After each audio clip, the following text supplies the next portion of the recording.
neighbor to halfway 3 on Sunday. I don't want to know what's happening. Neighbor, if you tell me that you wanted to go to the meeting in the grill for the PMP's keeping, I would have make sure all means necessary so you get there. Is the PNP having a meeting in the grill on Sunday? Yes, over the weekend. There will be a meeting, a parish meeting in the grill. Yes. But it's halfway 3. I want to go, man. I want to go to halfway. Then, neighbor, man, but me tell you again, neighbor, if you want some support, if you want some financial support to keep this operation going, start supporting the PMP party. Hold on. What are you saying I have to do if I want to what? If you want to keep this program going, and after the election, remember, neighbor, let me make this very clear now. You see, after this election done, neighbor, all of these forecasting and professional politicians will be no longer a need for them on TikTok. Well, yes, it's a market. Okay, so again now, it's because the PMP going to win the election, neighbor. Is that so? It's better you jump ship now, neighbor. So when the PNP is going to win, sir? But don't tell about that I told you that, okay? Oh. You see, neighbor, them all say, Mark go home, take Goffman down. But as I said to you, neighbor, we have 15 minutes to go, and you're at 182 now. Yes. And if in 5 minutes, you don't crack. I want to go to halfway through and Sunday, so that's what I'm talking about. Neighbor, I forget about neighbor. I tell a neighbor, it is now 6:45 your time.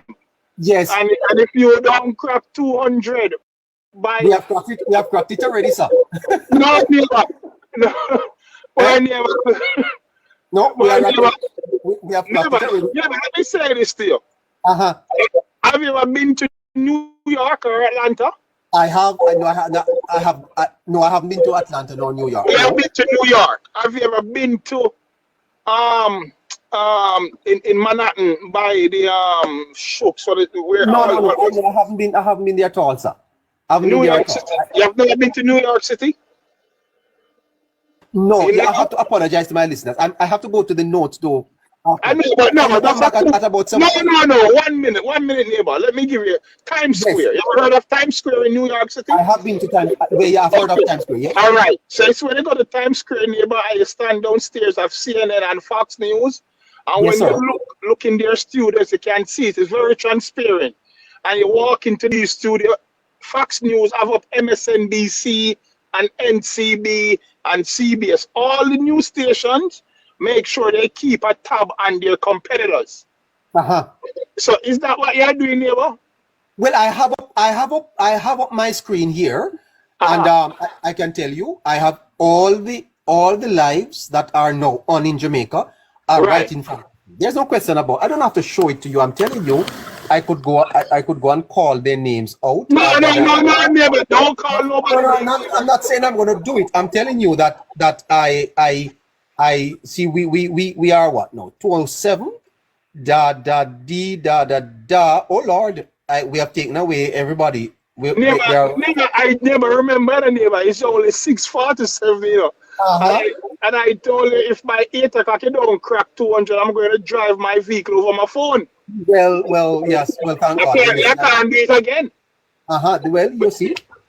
Yeah. Because it's a neighbor. Some prominent people are on, you know.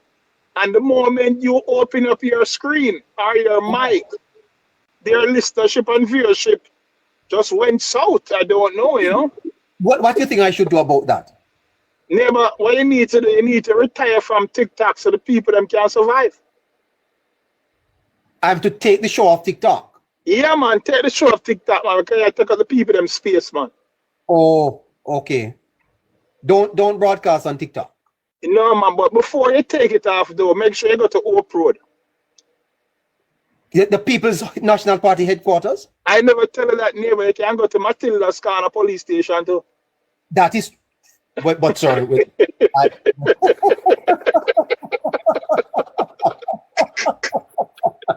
You're a very funny man, you know, sir. You're a very funny man. I love my listeners here on TikTok. Now, yes, I've gotten several calls from the People's National Party to work for them. I have, sir.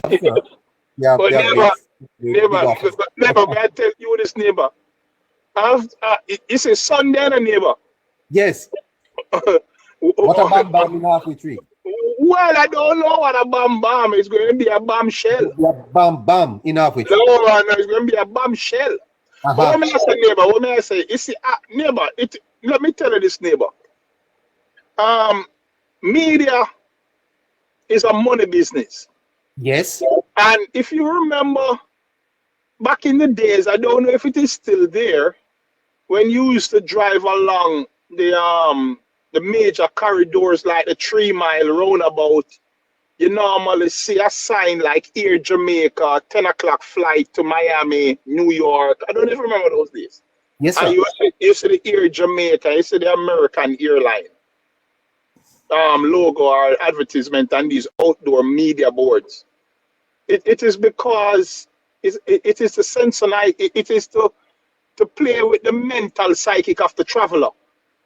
Yes. Especially if you notice back in the days, on Oxford Road by the original US Embassy that I know, that used to be on Oxford Road, right where the National Housing Trust is, there used to be a big sign says Air Jamaica.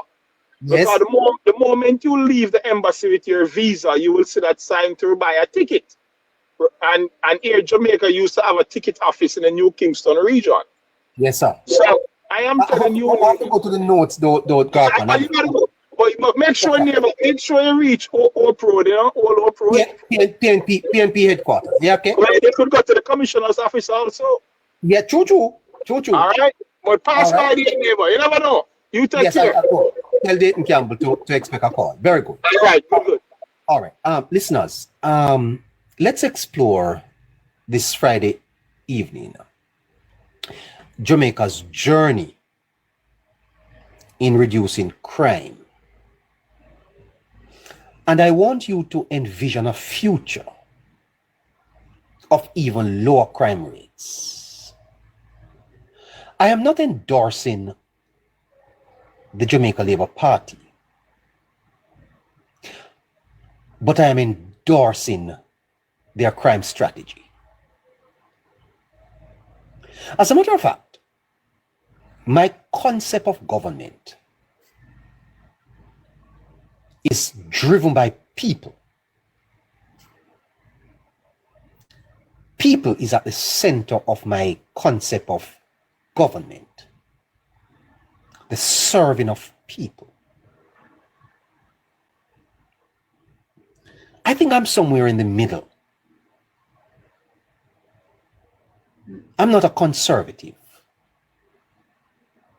I believe that if the economy generates wealth, that the wealth is to be shared, not through social programs, but through opportunities. There's a difference. You don't share wealth through a distributive process. You share wealth through human development. You take wealth created by the economy and you share it by investing in the human development of your people. That is lacking in Jamaica. It's lacking even as we engage on these platforms. People reasoning skills and abilities are not very good. They have something to say, but they don't know how to say it for it to make sense. I've been telling you about hypotheses. When you make a statement, you are presuming a conclusion. And so many people can't debate. And because they are lacking in debating skills, they quarrel because they feel that they are under attack. And so them start cuss bad word. and send people up under them model. So I'm not a conservative. Not a conservative at all. I believe in the full development of the human potential. I'm going to speak tomorrow to Delroy Dobney. Delroy Dobney, I think, is one of the finest politicians in Jamaica. I am amazed that Mr. Dobney is not in government. Prime Minister Holness has a thing about him of identifying talent. Dobney is wasted where he is. Delroy Dobney is wasted. I hope he wins. But if he doesn't, make him a senator, a state minister, put him in the Ministry of Education or down at Social Security. He's a fine man.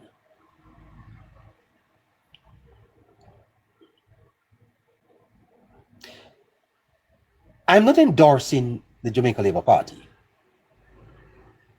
but I'm going to endorse their crime strategy, their crime plan.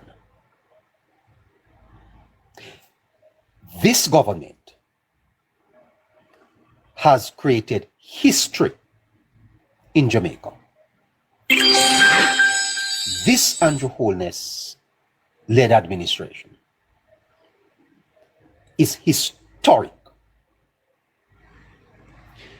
For the last 20 years, more than 30,000 people have died through violent means in Jamaica. I'm not speaking about road accidents, nor cancer, nor people dying of natural causes. Violently. Unalived. 30,000. In the 18 and a half years of PNP, of the PNP, more than 14,000 people died. The murder rate went from, in 1989, 439 people were killed in the year of 1989. In 1980, no. Yeah. Let me make sure that I get them correct. 1989. Yeah, the 1980 election was a bloody one. 899 people died in that year. In 1979, there were 351 people who died. The election saw exponential increase in murders.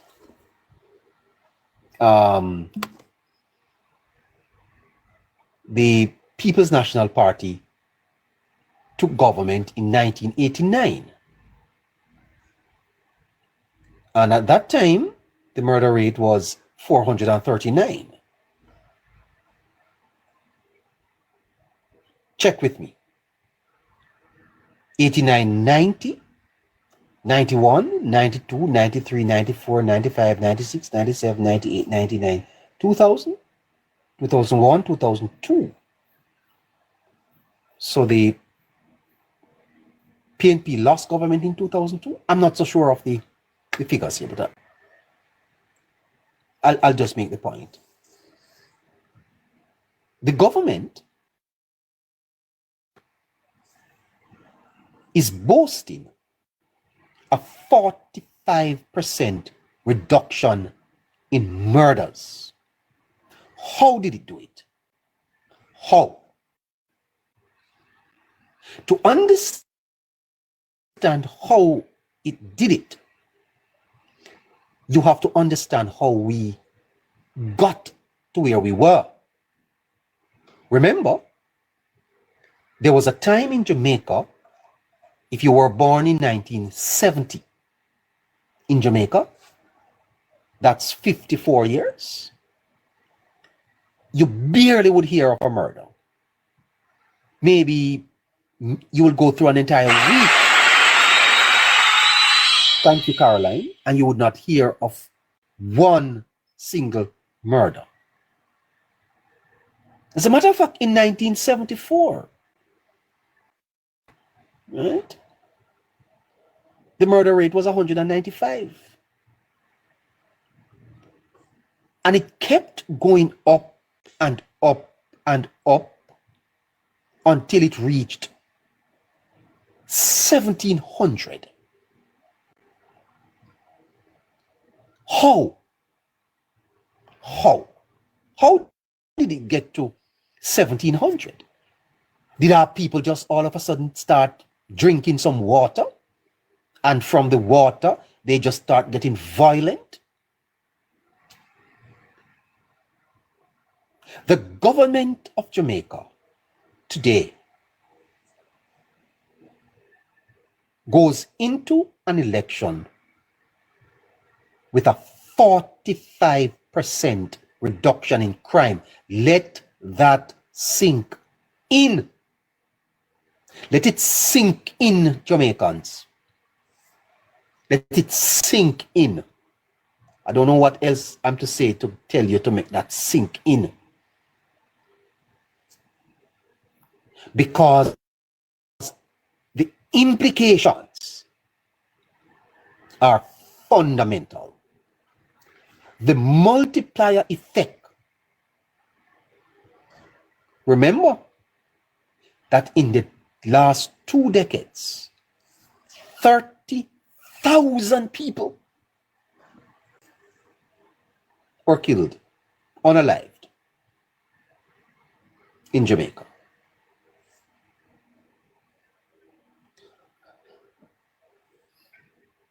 And there are people running around this country alive today. There are nearly 300 people alive in Jamaica today that would have been unalived had the government not invested in the crime infrastructure and in the economy. Let that sink in. Let it sink in that there are approximately 300 people alive in Jamaica today that are alive, firstly, because of the divine intervention of God and God working through his servants, Andrew Holness, Dr. Chang, the JCF, and the JDF. Let that hit you tonight as you think about Jamaica's future, as you think about your country. It could have been you. Because when we unalive 1,700 a year, who would be next? Who would be next? You may think this is political, but I care zero. You have a government. Yes, you have a government that has shown capacity to manage. This crime monster was no easy beast to tame. This crime monster that we had in Jamaica had several facets, several layers. And if it is one thing I want want to commend the government for is that they had the testicular fortitude, testicular fortitude to take on this monster and bring the crime rate down and save Jamaican lives. Because what is the value of a life? What is it? I will tell you, it is more valuable than the North-South Highway. One Jamaican life is more valuable than Rio Hotel. One Jamaican life is more valuable than the 100 buses. There should be no expenses spared to saving the lives of Jamaicans. And the government has shown tremendous skills in tackling this crime monster. Commendations to Andrew Holness and his team. That's not political. That is factual. This is, in my view, the single greatest achievement of any government in Jamaica for the last 30 years. There has been no government that has been able to cause Jamaicans to feel as safe as they are feeling today. I went on the road and I asked the people, are you feeling safe? And they tell me, yes, they are feeling safer today than they felt 9 years ago. This should be non-partisan, and this should re-elect this government. No, I'm not, as I said, I'm not endorsing anybody here. What I am telling you is that 30,000 people,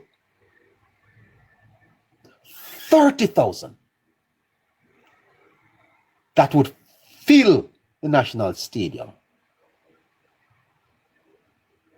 were unalived. And this government, under the leadership of Andrew Michael Holness, Dr. Horace Chang, has saved, with the help of Almighty God, nearly 300 lives this year alone. Put your hands together for them. Take a bow, Holness. Take a listen to me. The shallowness of the reasoning. The shallowness of the reasoning. The absurdities. The partisanship. Which is why the St. Catherine Ministers Fraternal met last week Thursday in Spanish Town to give God thanks for the reduction in crime. For what is the value of a life? What is the value of a single human life, a being of God? What is the value of that life? And you save 300, Mr. Holness? Give the man in props. Give the man in props, man. Big up, Andrew. You are saving lives, bro God. You are saving Jamaican lives. That mother don't have to bury her son all the grief and the pain on the society. That's, you know, when a boy dies, and if I have time, I'll tell you the value, the multiplier effect of this on the society. It's an amazing achievement. This government has not gotten the credit it deserves. This government has not gotten the credit for this amazing achievement. Jamaicans, let us celebrate the goodness of God. Let us play the song here. Oh God, I tell you, I'm going to give it to you. I'm going to. No, we have not celebrated this achievement because guess what? A Holness do it. So we can't put aside our partisanship. I'm putting it aside tonight, and I'm telling you that the government deserves every bit of credit for rescuing Jamaica from being the murder capital of the world. I wonder how we can survive a God. What a God. 'Cause all my life you have been faithful. You don't understand. All my life you have been. You don't understand what is happening in Jamaica. You don't understand. With every breath that I am able. When a mother loses her son, she mourns him to her grave, you know. How many sons have Mr. Holness and his government saved by their policies? I hear him say $9 billion invested in the crime infrastructure. $1 billion. The Prime Minister of Jamaica has assets. Hypocrites, wanna listen to this. Someone who is a set of all hypocrite. The Prime Minister of Jamaica has assets valued at $1 million US dollars. The Prime Minister Holness.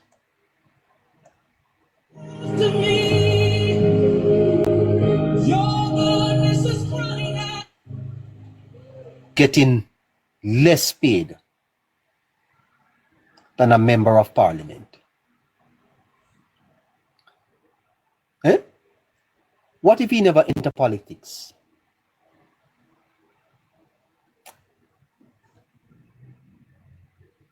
See Nigel Clark gone to IMF? If Mr. Holness was in the private sector, what would be his value? What would be his worth? Sometimes we're so unkind to those among us who have helped us, who have served well. Where is the enrichment? Where is it? No one can point out to us. Where is the enrichment? $1 million US dollar. At that, the Prime Minister has been suffering his character. I'm going to have more to say on that at another time. But watch me. I know I have some callers online waiting, but wait, just give me a little bit more time. Because in the past, Jamaica faced significant challenges with high crime rates, including a peak of nearly 1,700 murders per year at one time. And this led to a sense of insecurity and fear among citizens, impacting our daily lives, economic development, and tourism. The high crime rates were often linked to socioeconomic factors like poverty, unemployment, and gang violence. Fast forward to today, and Jamaica has made notable progress in reducing crime rates.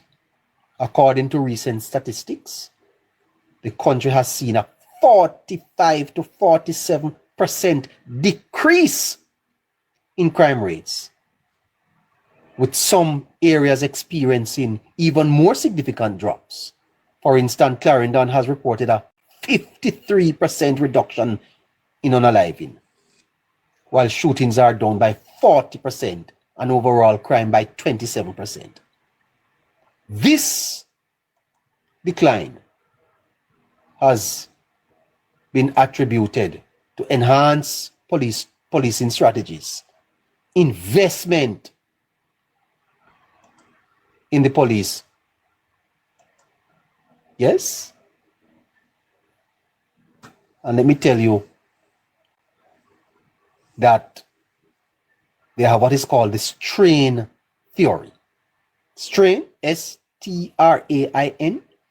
And under the strain theory, it suggests that individuals may engage in criminal behavior when they experience strain or stress due to economic difficulties or limited opportunities.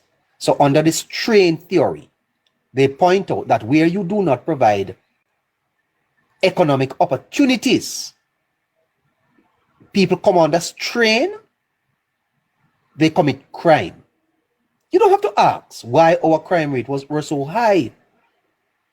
It's a lack of economic opportunities. And then you have the rational choice theory. Rational choice. This theory says that individuals weigh potential risk. So they weigh the risk and the benefits of criminal behavior. Yes? And economic necessity may tip the scales in favor of crime. So under the rational choice theory, people weigh the risk of criminal behavior versus economic, note the word, necessity. And when there is economic necessity, I think I've spoken to you some time ago about existentialism, right? And what is called situationalism. We are under existential living. It's about existence. And you can talk what all you want about law. Let me tell you something about law, for example. Let me tell you something about law. Laws do not regulate human behavior. Absolutely. If it were so, murders would not reach where they reached in Jamaica because there are consequences. So it's not law that does it. Right? It is a social construct of society that gets people to behave a particular way. Now, when the economy is bad, then the rational choice theory kicks in, where individuals are weighing their options. Should I stay within the law or should I go and commit crime? Because it's a situation that they find themselves in. Yes, and the necessity in the rational choice tip the scale. So many of our young people, or young men especially, in weighing the risk, chose a path of crime as an economic means of survival. Why? Why did they risk their lives? And when I told you about 30,000 unalived in Jamaica, that does not include those that were unalived by the police. Why would a young man risk his life for a life of crime? The Prime Minister in recent times said, you either choose your maker or the judge. Why? Rational choice. when economic opportunities are limited, then people are forced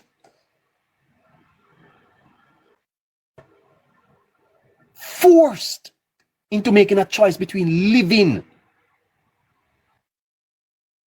and dying.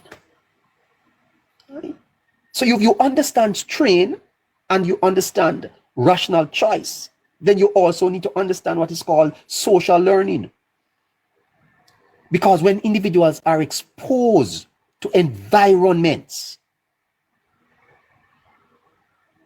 where crime is prevalent, they learn to adopt criminal behaviors. Why? Oh my God, I don't have the time to tell you that if the economy is bad, it breeds crime. It is a natural outflow, guys, that if the economy grows and opportunities are created, crime is going to go down. It is not only that the government has invested in the crime apparatus of the country. It is that it has grown the economy. It has provided opportunities and jobs. And that is why the crime is going to keep going down. I am telling you, Jamaicans, we are going to sleep with our windows and doors open. It is going to happen. It is going to happen if the government continues to improve the lives of Jamaicans. Crime will be a thing of the past.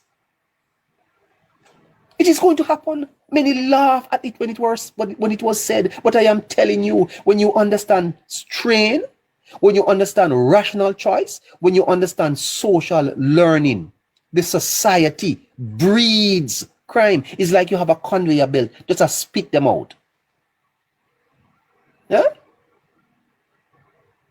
So when individuals, especially young men, are exposed early to environments where crime is prevalent, they learn to adopt criminal behaviors as a way of coping with what?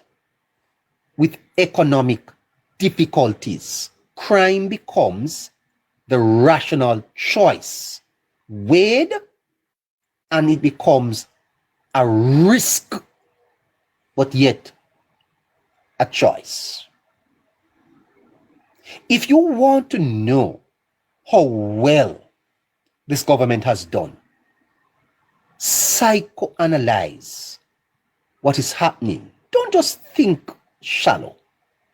Think about it and you'll understand. It is monumental. Monumental. Right? And so improved economic conditions reduce financial stress. Let me tell you this, and I think I will wrap up here because time is it's almost 7:30. Let me tell you this. There are many people in Jamaica that are hard on men. They call them workless pooper. You know workless pooper? The girls, sex is as a matter of fact, the psychologists are now putting sex as a basic need. No, you have to be responsible in your sexual behaviors, but who don't have sex? It's part of how we all got here. Well, you didn't get here how then did you come? And men have ego. It's a testosterone. And a workless, some women them workless, And a workless, then workless. Why them not stand up? A shame, then shame. And a workless, some of them workless, man. Sometimes they just shame, then shame. Because when you can't find a work, when you can't find a job, sometimes you just left. Because you can't face the woman, you can't face the picnic. You're so embarrassed. Workless. I can give you more on that, When the financial trained comrades is reduced on the population, on men, they are less likely to turn to crime. You know, see the boy them ride them young bike, drive them taxi, sell on the street. They are choosing the opportunities in the economy. But when you know how no economy, nothing to choose from, then you go to the rational choice, where you weigh the risk. Because you have to survive its existentialism. So increased economic opportunities, growth in the economy, job creation, provide individuals with a legitimate source. Yes? Legitimate source. So they can turn away from crime. Right? Less likely to be involved in crime. Increase economic opportunities. Yeah? Advancement for individuals.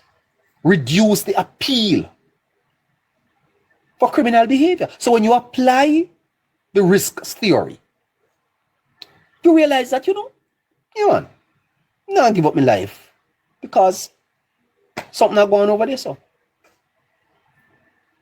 go down to Bellevue and ask them if they are not less people.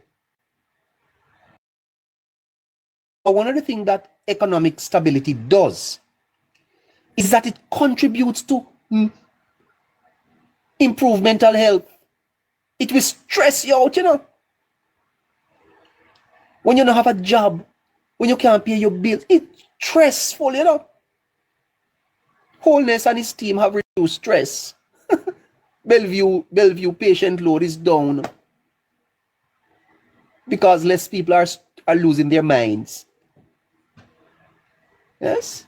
The likelihood of individuals unaliving themselves is reduced in an economy that is prospering.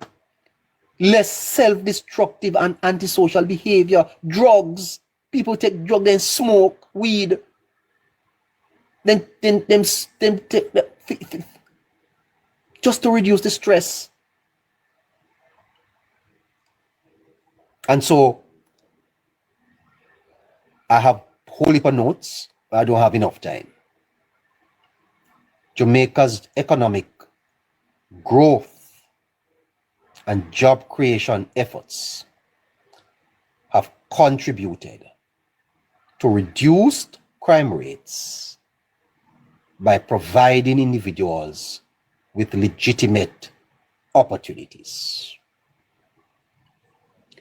In addition to that, the government would have instituted several social initiatives to address poverty. Poverty. Remember, I told you earlier that I'm not a conservative. I do not believe in equity. People who hear talk about equitable distribution of wealth don't know a thing what I'm talking about. There are social levels in society, but wealth must reach all the levels through economic empowerment, not through distribution. You don't just take money, give people some. You empower people, you train them, you point them to opportunities, you invest in the human capital. That's where you put the wealth, not in their hands. Because I can tell you this, if you put $1 million in many Jamaicans' hand tonight, then don't have none tomorrow morning.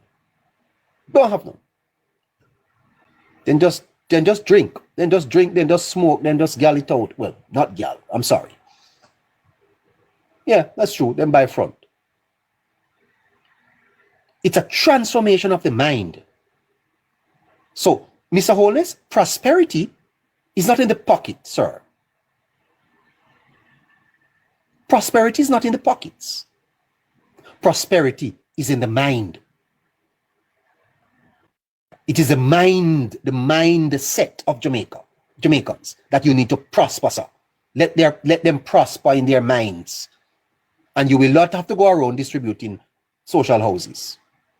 And I hear you saying that everywhere you go, people are, asking you for these things. You don't have to buy out people backstring on road, sir. Yeah, those are nice gestures. But prosperity, sir, is how people think. May I say this to you, my listeners?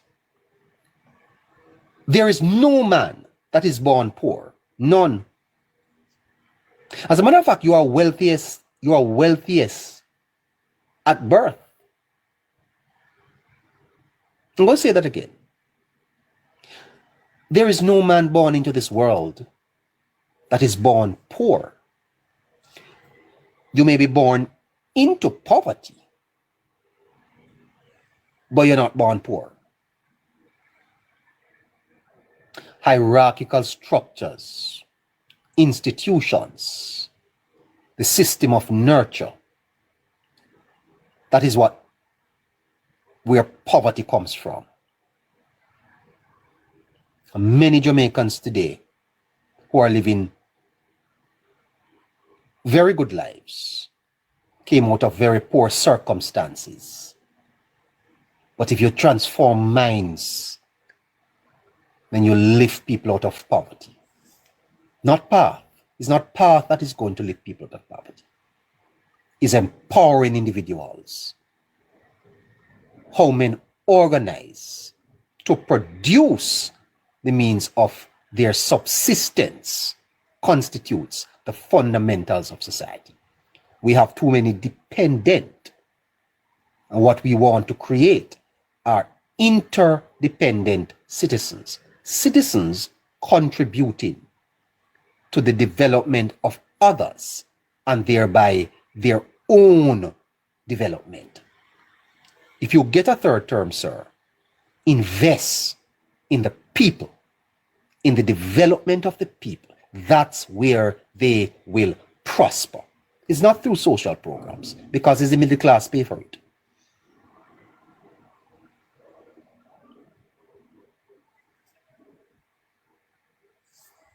And so by understanding the complex nature between crime and the economy, policymakers can develop targeted interventions to address the root cause of crime and promote economic well-being and stability.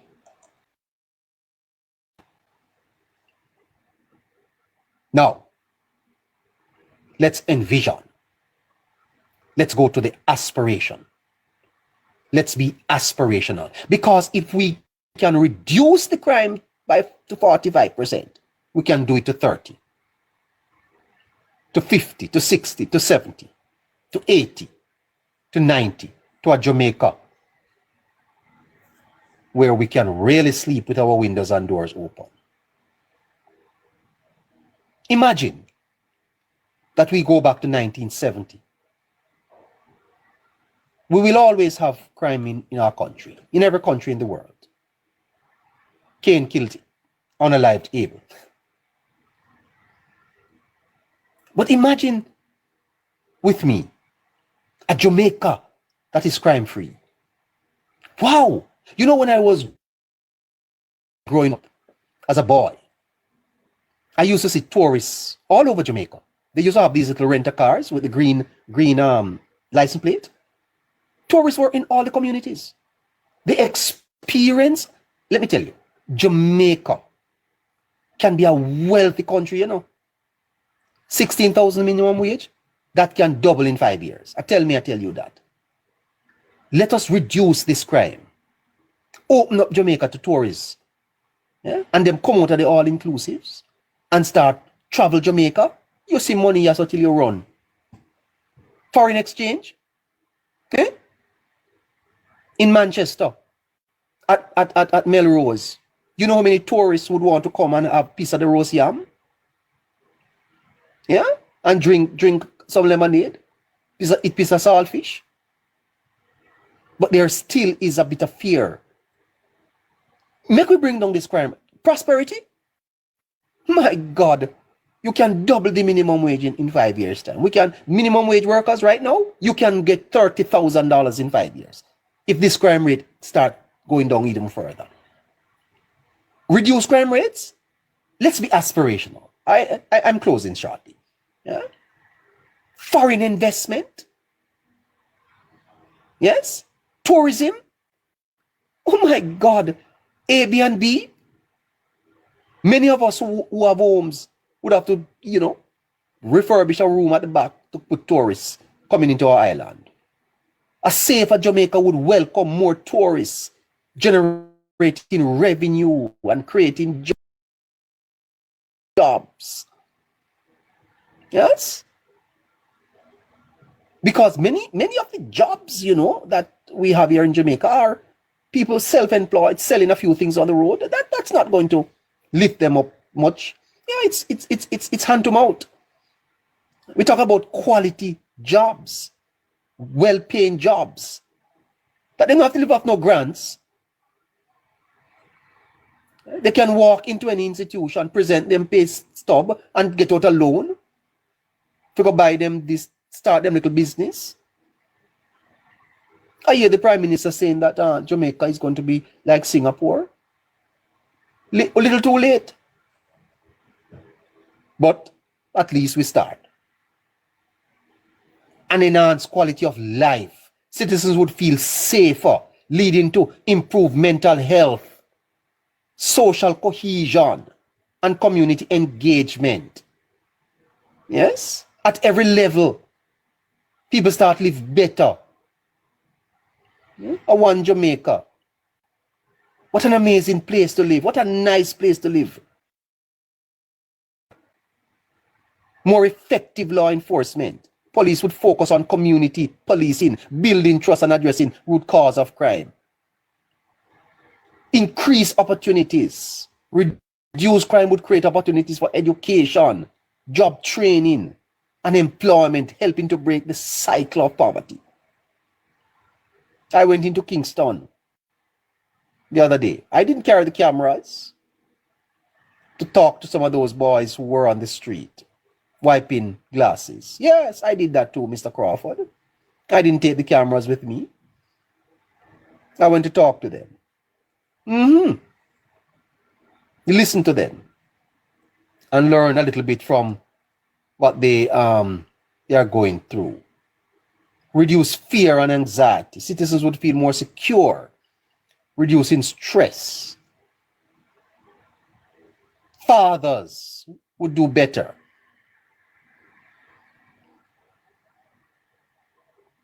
Not to mention the social services, how those would improve because the government would be able to allocate resources for crime prevention. They could redirect essential services like education, healthcare, and infrastructure. And then the reputation of the country would be enhanced. Safe destination, Jamaica would be promoted across the world. The land of reggae, the land of Bob Marley, of Usain Bolt, of Shelley and Fraser. Yes? Enhance international reputation. That is what we're talking about. And let me tell you this. Well, we've lost a lot of our human capital because when we are not focusing on growing our economy, people seek opportunities abroad.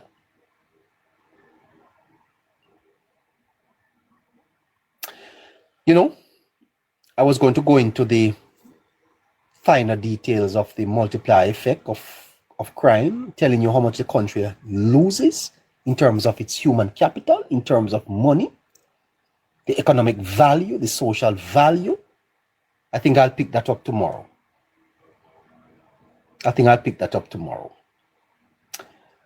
I'm going to open the lines now for you if you want to if you want to come up and